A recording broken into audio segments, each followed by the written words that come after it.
this would be an activity that we could bake in maybe for next year's event, a little R&R, right? Because without it, we're in trouble. This is my wife, Randy, and I, and we're married 30 years on Monday. This will be our 30th anniversary on Monday, which,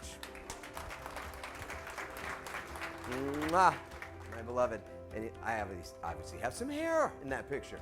That's a Honda Prelude, 1985, I think. And this was a magic car. Ask me, say, Adam, why was it a magic car? Oh, come on, one more time. It was a magic car because it didn't need gas.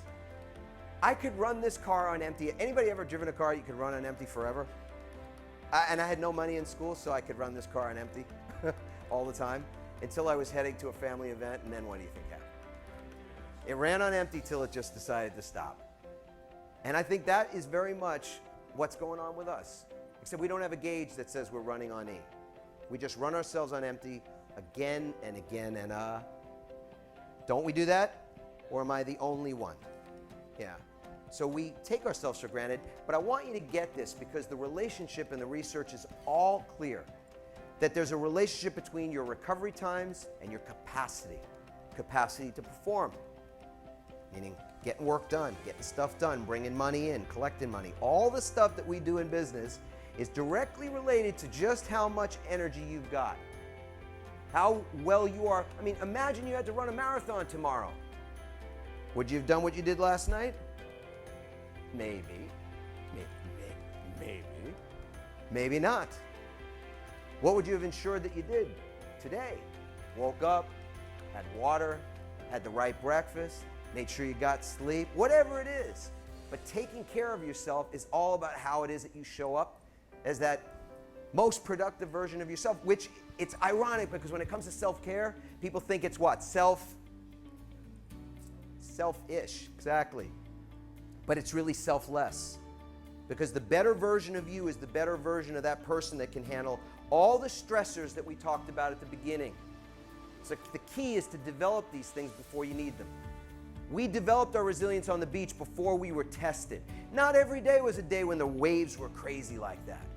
And in the middle of the week, we had a few thousand people on the beach. And in those times, we took care of ourselves. We created rituals for resilience. So in a few moments, I'm going to give you guys access to a tool that's going to help you to understand where you are when it comes to resilience. It's an assessment tool, and it's our gift to you.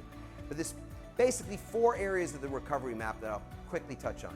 It's duration and frequency. What's the optimal duration and frequency of your recovery times? That's a question to ask. What's the optimal time of day? Because all of us are different. Some of us are morning folks, some of us are evening. No two are the same. The energy profile. Like for me, it would maybe seem odd because here I am up in front of all of you, but I'm an introvert, which means I gather my energy. When I'm looking to recharge, I'm alone. I meditate. I'm quiet. I'm around small groups of people. My brother, on the other hand, when he wants to re-energize, he gets into a stadium of people because that's his energy profile. Introvert, extrovert, whatever you want to call it. Tomato, same thing. Just got to understand who you are, what makes you tick. And then, of course, this holistic approach, mental, physical, emotional, spiritual, these play into the rituals you create for yourself throughout the day.